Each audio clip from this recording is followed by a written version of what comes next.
All right, y'all, so I'm sitting here with my man Donnis, and first let me say congratulations. You just signed with Fool's Gold. Yes, sir. And how you feeling about it, man? Fool's Gold, we just did this single deal with them, you know. Right. It's always been a good relationship. I have a huge respect for A-Track and all those guys over there, so it was only right to that be the first way that everybody gets to hear the music, you know.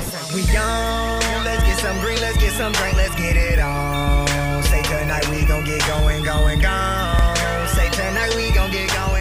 Now, the mixtape, Diary of an Atlanta Brave, yes, sir, yes, this really helped push the music and helped a lot of people get to know who Donnis is, man. Yeah, man. And 10 Deep.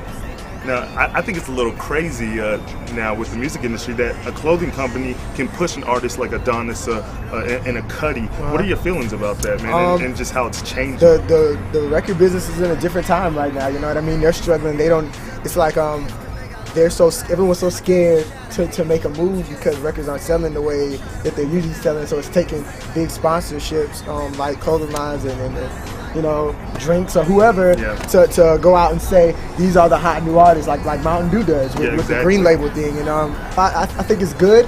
It's good in a way, but it's bad because the record labels really need to get back into control of saying what's hot instead of having to follow the trends. They're supposed to be the ones that start the trends.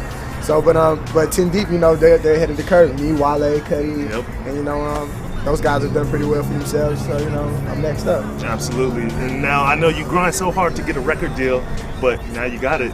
The real work starts now, right? Yeah. Well, you know, like I'm a worker. You know what I mean? So it's what I do right now. You know, we just got like the deal with Fool's Gold, and then we got we're in the midst of a bidding war with a few record labels, you know, Def Jam, Atlantic, all those guys. So it's like, it's cool, you know what I mean? To see like everything that you've ever worked for in your life try to come right before your eyes, man. So it's dope, man, you know? Now, I know you holding down Atlanta, and you know, we had a little conversation even before we were on camera about just how you're really trying to bring something different to Atlanta.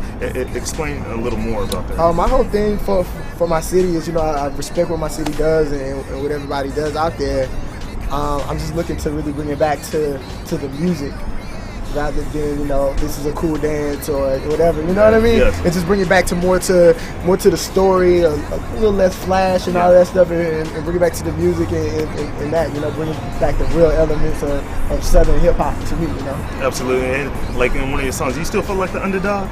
Oh, not so much no more, man. I'm doing all right. You know what I mean? I'm doing all right. But it's cool, man. Always, man. I try to keep that mentality, though, man. That underdog mentality. So as far as I've come, you know what I mean, and the deals and all this other stuff, man, I still try to keep the mentality of someone who, you know, like, I know it can be all gone tomorrow, you know what I mean? Like, it's only a few zeros. It's not, you know what I mean? It's not nothing crazy. So it can all be gone tomorrow. So I just try to keep the mentality of working hard to get to where I want to go. This is just one step, you know what I mean? Absolutely. Come on. Hey, come on. Hey. Road runner trying to run it like an athlete. Yeah, and you know, the first thing I noticed right away when I met you, man, was this nice jacket. I know you're a person into fashion. You've been to Tokyo, and you know, and they influence a lot of people fashion-wise. What kind of brands are you feeling these days, man? My favorite brand right now, you know, I definitely deal with 10 Deep. I feel like that's number one. Like, as far as streetwear goes, they're like number one. I'm a huge fan of Public School right now. I love, you know, I love the high-end stuff as well, the Louis and stuff like that. But, you know, you'll catch me run through an H&M real quick and all that type of stuff, man. So, like, anything that's fresh with a different design to it, like, I'm all about it. Absolutely. Even if it's uncomfortable like this. This got, like, weird-ass pockets. I be walking around town, like, it's no good. But if it's fresh, it's fresh. You know what I mean? It's all about how it looks, so it's cool. It still looks good. Cool. 2010's coming up. Are you the type that has New Year's resolutions? And if so, what are they, man? This year's resolution was to get the deal, man, and we finally got the record deal out of the way with one of them. And for me, this year's resolution is just to work hard and take care of my people and you know, make sure I make the best album possible, man. So album's coming summer 2010, so I just got to make sure it's classic, you know. So that's my only resolution, man. And we look forward to it, man. Definitely. Hey, go check out my man Donnis. Let him know where your MySpace is at as well. MySpace Donnis Music, Twitter Donnis. X Donnis, holla at me, man. You know what it is, you know what it ain't. Definitely, man. Anthony Donnis, Slam Hype. You ain't got that mixtape, go get it, man. Diary of an ATL Brave. It's hot. Peace. I'm no longer the underdog.